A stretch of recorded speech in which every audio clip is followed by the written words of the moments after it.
What's the biggest advice that you can give to black actors that want to get started in acting and be a part of the industry? The best advice I can give to actors starting out in the industry is, I'll give the advice that I was given by Kenya Ferguson. She's from the same city I'm from. She's from Missouri as well. Shout out to KC. And yeah, and yeah, so Kenya Ferguson gave me this advice when I first got out here, and she said to me, there's a certain amount of courage you come out here with. You feel like you can run through walls, you can do all these big things. She said you need to find a way to keep that same amount of courage from start to finish throughout the process. She said the more you're out here, the longer you're out here, it does humble you, but also makes you more timid. It makes you more timid to take risk, to go out and shoot movies, to talk to people, to speak to casting. You become more fearful. You get more in a place of trying to get in line the longer you're out here. She said the courage she came out here with is a courage you want to keep throughout the process. I couldn't agree more with that. I like that a lot because I think we have to constantly remind ourselves that it's a marathon, not a sprint. Mm-hmm. And we've talked about this on a podcast before, but there's no such thing as an overnight success. Mm-hmm. When John Boyega was in Star Wars, no one had really heard of him before then. People were calling him an overnight success. But what people don't realize is that he's been training for 15 years. Mm-hmm. He was in theater for 15 years. He did many, many films and projects before the Star Wars movies for 15 years. Right. But because Star Wars was the biggest movie he was in, John Boyega, overnight success, another overnight success. Mm-hmm. Hollywood's always gonna say that this actor's an overnight success, this actor's an overnight success, this actress is an overnight success. While that's not true, this might be the biggest movie that they ever been in, but like Viola Davis, she has a body of work from 1989 to before she did How to Get Away with Murder. Right. You know what I mean? She still has a great body of work before that. Right. And it's crazy when you go back and rewatch some older movies, you see, that's Viola Davis. You didn't realize she was in the movie, even though it was like a smaller role. And for those who didn't do the math, that's 25 years of work. Yeah. Prior to her feeling like that was the big break, which was How to Get Away with Murder. But 25 years of work. She graduated Juilliard in '89, and 25 years later, now, all the way up to Woman King, now she's done tremendous work and been up for multiple Academy Awards. Yes, and it won multiple. And one, I think she won one. Definitely for Fences. For Fences. I don't know if she has. I'm getting Ali. I knew Ali won too. Mahershala Ali. Yeah, Mahershala Ali. Mahershala Ali. He won 2 for Green Book and for Moonlight. That's my favorite actor, guys. I met you, Mahershala, at the SAG Awards probably a few years back, and yeah, you're probably the coolest dude on screen and off screen. So I can't wait for Blade. But yeah, Mahershala Ali, he's a beast. For sure. I'm stoked for that movie, man. Yeah, he's different. He's different. Like his energy and everything's just different. He's different. Yeah, he's different. I'd bank on him with any script. Like any script I read, I'd hand it to him. It'll be just fine. He's different. Dude, I need to start watching some of his movies. Yeah, he's different. Okay, for sure. But so do you like him or do you like Andrew Garfield? Because you say Andrew Garfield's one of your favorite actors too. So Andrew Garfield's my favorite just because of his vulnerability. But as far as they're two different types, like comparing like apples and oranges. But yeah. Andrew Garfield's my favorite on and off screen because he's also changing his accent to play these roles. That's true. He's doing these iconic roles and a adopted accent where Mahershala is more going to his native ways to play these characters and his core self to play these characters. That man's from Oakland. And he has a body of work too, as well, even before. Oh yeah. Yeah, that dude's from Oakland, back when Oakland was like really bad. I saw him in a show in 2004, so I had to study for. I studied for a show they're about to bring back called 4400. One of my friends ended up getting it. His name is Derek King, Derek A. King, and he ended up getting on the show. But it's called 4400, and when they sent me the script for that, I decided to look at the original version. When I looked at the original version, Mahershala Ali was one of the side characters in it from 2004. So they called me in to do the reboot in 2019, but from the original, the OG cast, Mahershala Ali was a part of in 2004. And we didn't really hear about him until Moonlight, which was 2016, Exactly, which was his breakout role, which was his breakout role. where he became an overnight success. It's mind-boggling. I will say though, I can't wait for Blade. That'd be a really good one. No, for sure. And no, that's really great advice. What My mentor said when I first got here. Yeah. Yeah, that's really great advice because, like I said before, it's a marathon, not a sprint, and there's no such thing as overnight success. And I believe my best advice that I would give to Black actors is to, create your own way. Yeah. You know what I mean? Create your own opportunities because, yes, you can get an agent, you can get fully repped, and have a full team and everything. But what are you doing for yourself? Mm-hmm. And we hear this time and time again in the industry. Don't wait for opportunities. Create your own opportunities. And I believe creating your own opportunities is something that you can do. I mean, we carry around a camera every day, our cell phones. Right. You can make anything with it. Yeah. So the best advice I can give to Black actors is to create their own opportunities and tell your story. Tell your story, man. Yeah. I cannot say that enough. They told me that early on in this game. Tell your story, and if you don't believe it, just look at any movie's press. Look at any movie that's up for an Oscar. Most movies that are up for Academy Awards are based off their story outside of the film, more so than the story that's told within the film. And that's how much humans are connected to stories, right? And United States, we do like a rags to riches stories. We do like. We just like honest stories in general. You can be wealthy from the start, but if you have a hard work ethic and it's very clear, we're still going to respect you for it.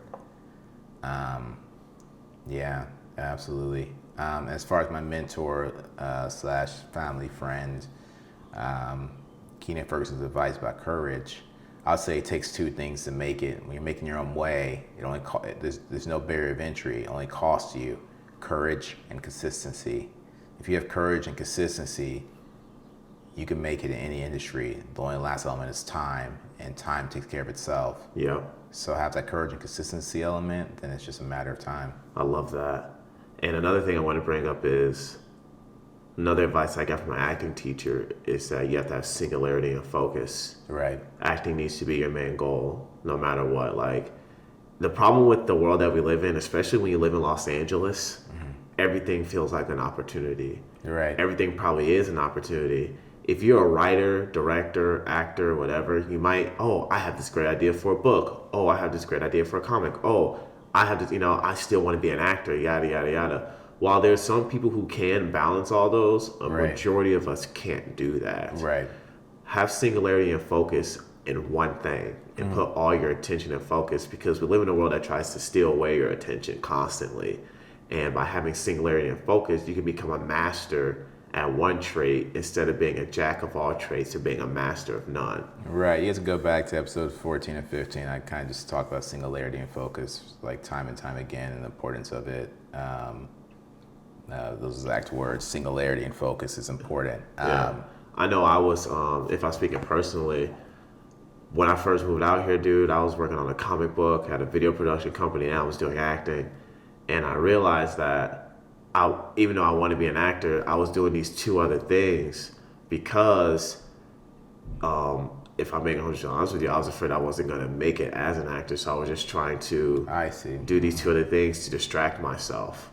Oh, okay. And it wasn't until, it was my acting teacher who brought it to my attention when we were sitting at a bar after class, and he gave me some great advice. And that advice festered in my mind for ever since then. I believe we had this conversation probably around a year or so ago. And, I cut out that video production company. I stopped the comic book and I just focused on acting. I just focused on bettering my craft and getting better at acting because I want to put all my focus into this. Right. Instead of having my focus in three different things that don't benefit. Right. Or two other things that don't benefit me. And what were the two other things you feel like they're behind the scenes? Is that why it didn't benefit you? Because I think my beliefs in today's world of acting and entertainment, I believe it kind of all benefits you. I think Childish Gambino is a great example of that, as long as it's in front of the screen. So like when he, I talked to my niece once back in Missouri, and she's 12, I asked her who's her favorite artist. She's like, Childish Gambino. Like, Childish Gambino. It's like, Donald Glover? She's like, yeah, I love Donald Glover. And she's 12. I'm like, oh, so you guys still like it? Okay. I was like, all right. Yeah. And I love Donald Glover too. But he would not have reached her without his music. Like, that's why she's such a fan of him. She watches his movies too and his TV shows, but he would not have reached her without the music. That's true. So it's hard to, it's hard to say. It's really hard to say when it comes to that kind of stuff. I think that Donald Glover he's the exception, but I don't think he makes the rule because Yeah. I see a lot of people who have focuses in many different things, just like Donald Glover, but they're not nowhere near or even close to being where they want to be. Right. And I'm not trying to compare them to Donald Glover. I'm just comparing them. I'm just trying to think where they are right now. Yeah, it's true. It's And true. Donald Glover, like I said, he's like I don't want to say he's like you know how LeBron's like a once in a lifetime talent for generational talent? Well, Don Glover said he was inspired by Kanye West. He said that's what inspired him because Kanye was a producer and a huge fashion designer. Right, right. I get that. But you know how LeBron's like one of a kind? Yeah. That's basically what I'm trying to say. Oh, yeah. Donald Glover is one of a kind. Right, He can right. do all these things and he's great at all of those things. Yeah, it's but true. I don't know too many artists Who can? who can do what he's a stand-up comic. I think he's a stand-up. Same, yeah, like Jamie Foxx. Yeah, like Jamie Foxx. He's an act. He makes music. Still makes music. Still makes music. And he's still. I don't know if he's still acting. I haven't seen him in too many projects. I don't know about that one. Yeah, I think he's always going to be able to act because he directs too. Yeah. So he produces, and once you once you're behind the camera, you act at your own discretion. Like, so once you have a TV show like he has Atlanta, Atlanta had his final season, right? He made a film with him, starring him and Rihanna on Amazon. That one did pretty well. Gava Island or whatever it was. That did pretty well.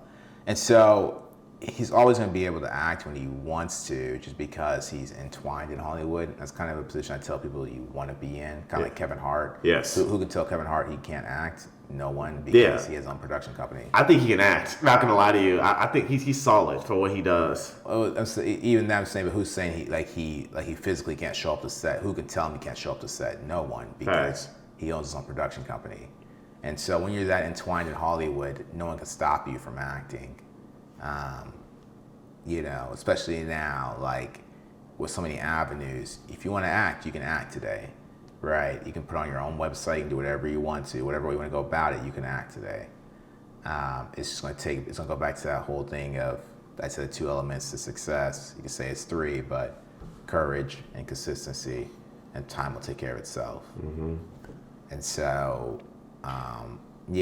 if you're able to manage multiple things like Don Glover did, you keep in mind also Don Glover was doing this since the early 2000s as well. He blew up probably 2013, 2009 on Community. So few can do it, but you have to be honest with yourself if you're that person. And I feel like Kevin Hart, finishing point. I feel like Kevin Hart can do all that stuff because he has more time. Right now we're still trying to balance art. On top of having those 3 things that I talked about earlier, I still had a job I had to work. Exactly. You know what I mean? Mm-hmm. If you don't have a job and if you're making traction in your industry, then you can branch out. Yeah. But when you're starting out, I should have been more specific. When you're starting out, I think it's best just to focus on one thing and let that be the foundation of other ventures that you want to get into. Yeah, I'd still use that circle analogy. They say that, imagine yourself in the middle of a circle, like draw yourself a circle, imagine yourself in the middle. The quickest way out is going one direction only until you get to outside the circle. And once you're outside of it, you can do whatever you want. So like take one endeavor and take it all the way out to outside the circle. Once you get outside of the circle, that's where your success lies. And then from there, you can pick up any other trait you want to along the way. Yeah. But if you go different directions and keep changing professions while inside the circle, you may never escape it. It really depends who you are.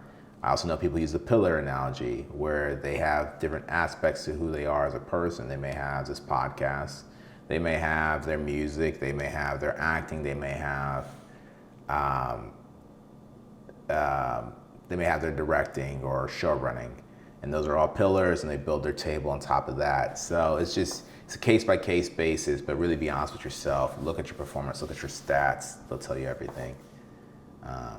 And your numbers will do it for you, guys. Your numbers will do it for you. They'll tell you how successful you are in whatever area you're in. How many bookings did you get this year? How many bookings did you get next year? So on and so forth. Anything else? What advice would you give to an actor? Oh, basically, like I said before, Singularity and focus. singularity, focus, and create your own opportunities. Yeah. And don't follow the crowd. Do your own thing. Absolutely. Did we have the alarm go off for you? Yeah. Okay. There we go. So, guys, this is Black Hollywood. Singularity and focus is incredibly important for any endeavor. You have to complete what you started. And then going on from that, my advice is courage and consistency, and anything is possible. This is Black Hollywood, and we're out.